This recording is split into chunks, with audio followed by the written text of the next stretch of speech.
Alors bonjour, dans la capsule d'aujourd'hui, je veux vous faire découvrir l'huile essentielle de lavande. Mon nom est Sophie Bruno et je suis fondatrice avec mon conjoint de Tel Quel, un style de vie au naturel. Et aujourd'hui, on va approfondir un petit peu plus ce que la lavande peut faire pour nous. Alors, je sais que la lavande, c'est pas une huile qui est inconnue de tous. Au contraire, c'est plutôt la mère des huiles. Donc, certainement que vous avez entendu parler de l'huile essentielle de lavande. Mais j'espère qu'à la fin de cette courte capsule, vous allez avoir quelques idées de plus pour savoir comment bien l'utiliser et profiter de ses bienfaits au maximum. Vous savez qu'il y a plus de 600 études qui ont été publiées sur les bienfaits de la lavande. Donc, on sait qu'il y a vraiment des choses concrètes qui sont rapportées positivement sur ses effets sur notre santé.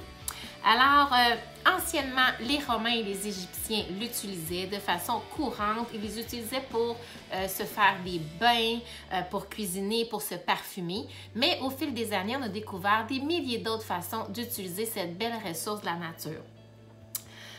Entre autres, vous allez pouvoir utiliser la lavande pour diffuser avant votre dodo. Donc, simplement diffuser 3 à 4 gouttes d'huile essentielle de lavande dans un diffuseur 30 minutes avant d'aller se coucher pour que quand vous rentrez dans la pièce, l'odeur de la lavande est déjà toute bien remplie et prête pour votre dodo.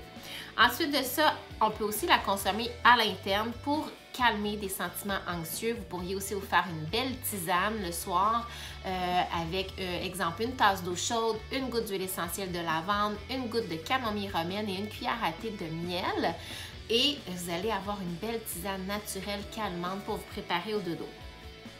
On peut aussi utiliser en cuisson, exemple dans un glaçage. Chocolat et lavande se mélangent très bien aussi pour les cuisiniers expérimentés ou non. Vous pourriez faire vos petits essais, mais il y a des belles recettes avec la lavande que vous pouvez tester. Sinon, pour vos enfants, pour vous, une goutte sur la doudou, une goutte sur le coin de l'oreiller, sur le coin du matelas pour que vous puissiez respirer tout près de vous.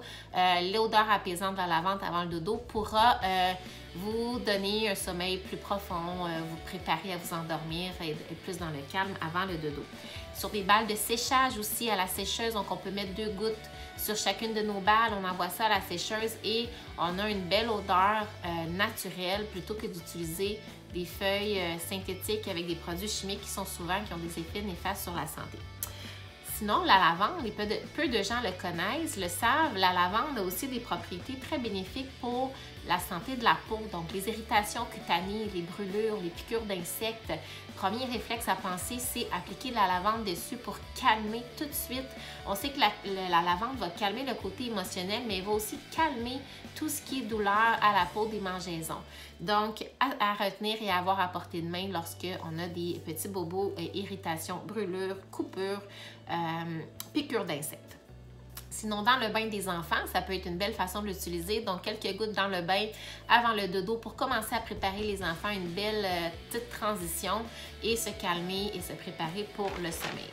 Je termine en vous donnant une idée de diffusion dodo très calmante. Donc, on va pouvoir faire une belle diffusion et un mélange de 3 gouttes d'huile essentielle de lavande et 1 goutte de vétiver. Si vous ne connaissez pas le vétiver pour ses belles propriétés calmante et apaisante, c'est une belle découverte à faire et le combiner à la lavande avant le dodo, c'est un excellent mélange pour se préparer au sommeil. Je termine en vous disant que je ne suis pas médecin, que je partage avec vous mes découvertes, mes expériences et bien sûr, vous êtes responsable de faire vos propres recherches, vous êtes responsable de trouver aussi une bonne qualité d'huile essentielle. Pour ce qui est de ma part, je recommande uniquement les huiles essentielles doTERRA pour leur certification CPTG. Pour ce qui est de consommer des huiles à l'interne ou appliquer des huiles sur notre peau, ça rentre rapidement dans notre système. Donc, c'est très important qu'on soit 100% certain de la qualité d'huile essentielle qu'on utilise. Sinon, on est mieux de s'abstenir. Alors voilà, sur ce, je vous souhaite une belle fin de journée et à la prochaine.